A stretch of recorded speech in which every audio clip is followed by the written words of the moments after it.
Julian here. Today I'm going to be showing you how to make Slim HUSTLA and DJ AEDIDAS style lo-fi house, the real stuff. I've studied it with my new perspective and I'm ready to show you once and for all how to really do this stuff. To go along with this video, you can get this full project file, the samples, the MIDI, the presets, the entire template from this video is available at the top of the description on my website. It's literally just $5 to get the best lo-fi house template on the market. It's really going to take your tracks to the next level. Don't miss out, guys. I'm telling you, if you've been studying or you've been struggling with these, or if you just want some new inspiration, this will really help you. I wish this existed. I really do when I was trying to learn this stuff. So I created it for you guys. Enjoy, and let's dive in. Alright, so we're on 125 BPM. We got a little side chain up here. And this actually highlights something about this that I do want to talk about. So, you know, with lo-fi house, obviously it sounds super lo-fi and crunchy, but really the secret to it is that it's all these little things, like having a side chain. You know, it might sound like everything's being compressed together and mastered crazy, and that's why it's ducking. But no, there's like this little secret side chain, like super scientific producer thing happening in the background, right? So it's not always what it seems. It's kind of like this illusion of lo-fi where it's like you're doing all these things in the computer to kind of make it sound lo-fi, but it's actually like pretty engineered at the end of the day. And I think that's something people don't really talk about enough. So then we have the full drums.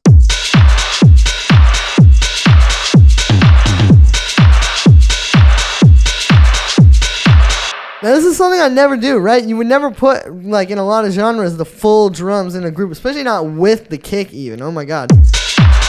But let me show you something. So there's a bit of processing on this group, which we'll go into, but check out what it sounds like without that. So remember what I was saying about the illusion of lo-fi? We go from that to this, where it's like, oh my god, it sounds like it's being taken off a VHS or something like that. But again, you know, it's this illusion of lo-fi. It's actually a bunch of very high fidelity drums. Like, I mean, obviously, no matter what music you're making, you still have to use the best sounds. Like, it's not just because you're in lo-fi house that you're going to be like, oh, well, I'll just use a trash kick. This is still like a crazy hard-hitting 909 kick. Like, a lot of engineering went into like making this kick sample. Now, I've low-passed it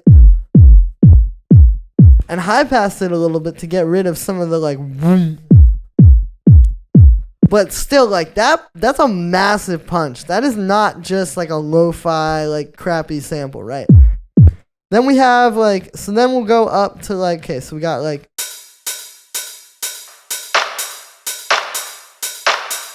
you know, like a nice quality 909 hi-hat, nice and punchy. Clap, which is a bit lo-fi because we're low-passing it, so it starts like this. You can see it's a nice, like, full clap. And then we're low-passing it. A little bit of reverb, which gets way compressed later. And then a high pass. Right? So those are, like, all the main drums. And this is why we put all these into a group, because when I turn the processing on, you hear how, like, the hi-hat gets ducked under the kick, and, like, the reverb from the clap gets, like, pushed out of the way by the kick. And that's how you get that lo-fi thing. It's not just the fact that everything's, like, crunchy, like, if you just do it individually. It's the fact that it's all getting pushed into this one bus here with the group, and then that's creating, like, all this texture because of what happens when, like, the reverb interacts with this big, huge whoom of bass from the kick. And then even more with the other drums, right? Like, as we bring in this, like, shaker, that gets ducked out by the kick.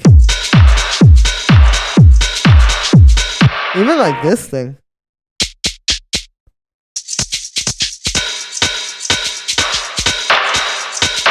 Like, see, even those are getting ducked out by the clap. So, essentially, that's why we do it with a group, with everything. And then as far as like background percussion goes, we really just have these two. I'll turn off the effects on the group. So it's just like this little tom that comes in. You know, this 505 tom and the 707 toms and all those were used a lot in a lot of these tracks. And then also this, you know, like an 808 ride type of sound, going through an auto pan to make it kind of bounce off the kick. And then a low pass filter, which is just moving around, so it kind of comes in and out. I've heard this in a lot of lo-fi house tracks. It gives the drums a nice sense of movement to just have like that. It's like fading in and out, right? So then the group processing. So here's nothing. And we start with a bit of drum bus, which already you can hear is doing a lot, right? We're cutting out some highs with this. We're turning up the transients and compressing it. So we're like just really pushing the dynamics and just trying to like, yeah. You know, as long as it keeps hitting, as long as the kick is still smacking through there, there's no really like wrong way to do this. But I will say a big key, and again, this goes into the like super engineered lo-fi thing, is like, this is at 23% wet. So it's not even that much. Like you would think, oh, lo-fi house, just turn it all the way up. That sounds like garbage. So you have to actually like, you know, like I said, kind of engineer this and like try to create that illusion of lo-fi. Like just a little bit of this is more than enough. And then you're actually letting through more of the dry sound than you would think, right? Like in that finished product that you hear that you think is so lo-fi, it's a lot more of the dry signal than you think. We got an EQ, which is cutting out some subs, because, yeah, that really helps, because I think, like, having the kick not have that big boom, boom, like, low bass is a big part of it, too. Like, the lo-fi sound, kind of like the kick being a bit high pass, so we have that. Plus, we're cutting some highs. So we go from this to this. And this is a great secret, too, that I figured out for doing lo-fi, is, like, just cutting a little bit of highs off of it. A lot of times, like, that'll give you that kind of, like, tape sort of filter, because a lot of times that's all, like, you think, oh, with this magical, like, EQ thing that tape saturation does, is just cutting off a little bit of highs. Like, the high information just isn't coming through. Like, so you can do that with this, too. And if you do a little boost on the cue right at that point where it's cutting, that's kind of like the secret. Like, if I turn that down, see, it's kind of less, like, juicy. And then the last thing is we got a bit of glue compression, just to push it a little bit more, because you can see this is where we're at. And then we bring in the glue compressor. Again, it's only at 48%, so you're hearing more of the dry signal than you are hearing the compressed signal, but that layer of compressed signal really adds a lot there. And again, lo-fi house is all about like blending the lo-fi with the original signal. So then we have this E-piano.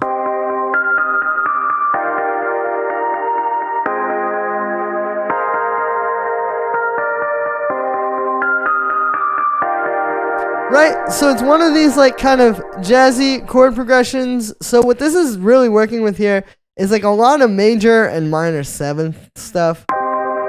And what we do is like we start like this is just a regular minor chord. So that sets that minor feel. And we're doing like, you know, that feels like very kind of like tense. Like, because technically that would be like if this was the major or the minor third here, which is what that note is. We're kind of doing like a major seventh with that, right? Because that would be the major seventh of that chord. And then we go up here and see now it's like this super jazzy, like full, lush ninth chord with a seventh in there even.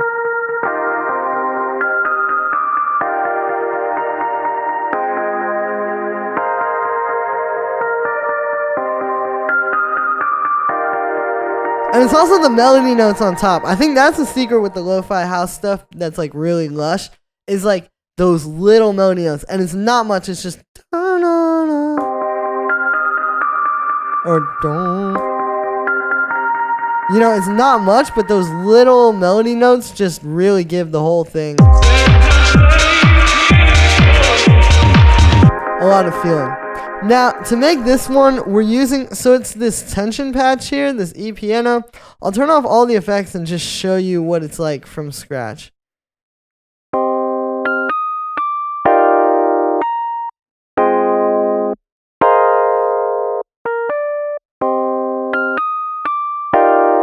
Right? So it's like a very dry, like if you were working with this, you'd probably be like, there's no way that that could be lo-fi house, right? But then we're just like slowly degrading it. We start with a little bit of chorus. And And it's like this like seasick chorus, you know, it's like a ton of feedback, like just a lot of it. Honestly, more than I would usually use too at 37%. Then some delay. Which you can hear, we're using a lot of delay here, kind of using it to make this a bit more like full.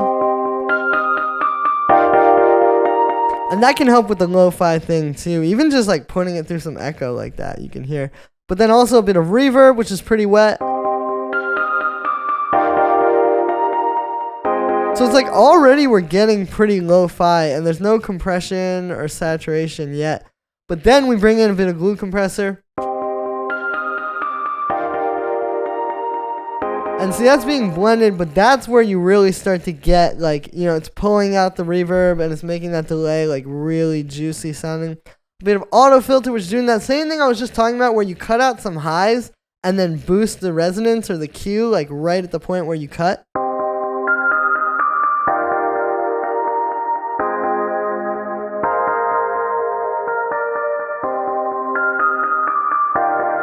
Then we have this multiband compressor, and this is where it really gets messed up.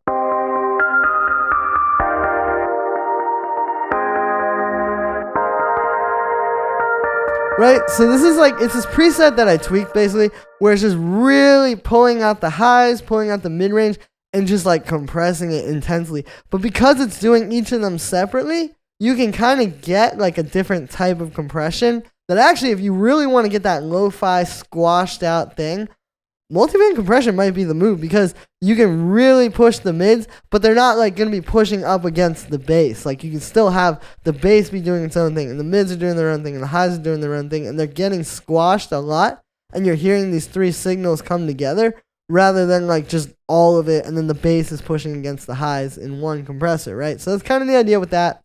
And then we just have a high-pass filter.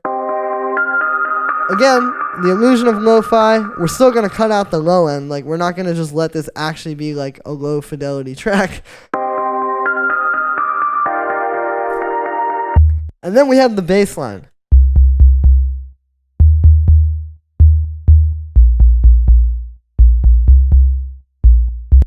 So I'll turn this up a few octaves.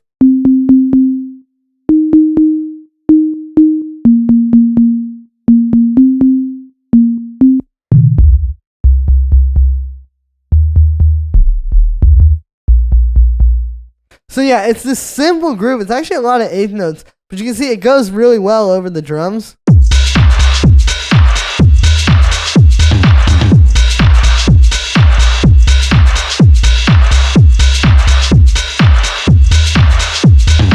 I've noticed these guys use a lot of these kind of rhythms. Like it's not a lot of like doom doom doom like 16th notes. It's just like doom doom doom doom doom doom doom.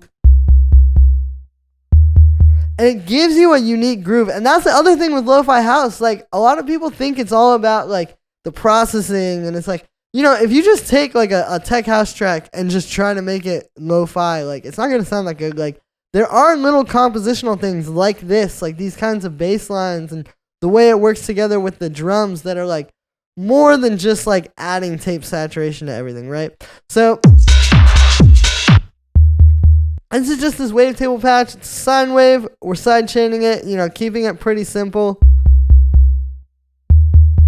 It's just a good grooving bass line. And then we have the vocals. There's no place here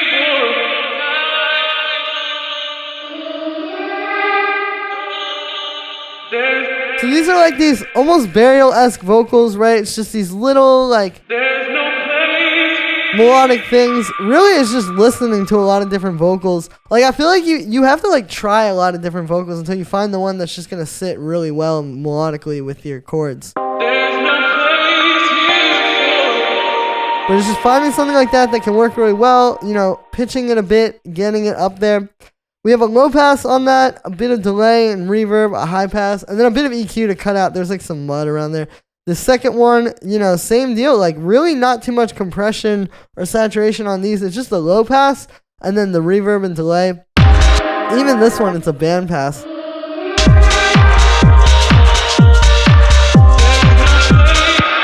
And yeah, so that's going to be it for this one, guys. I hope you enjoyed. As always, make sure to like this video as well as subscribe. And let me know what you think of this video in the comments. Like I said in the beginning, you can get this full project file, samples, MIDI, presets. The entire template is available at the top of the description on my website. This is the best lo-fi house template you can get on the market. Definitely go grab it. I really appreciate the support, but it's about supporting you guys and the community and creating something that we can all benefit from and make the best tracks of our lives and demystify these things. Thank you so much for the support, everybody. Links at the top of the description, and I'll see you tomorrow with another video.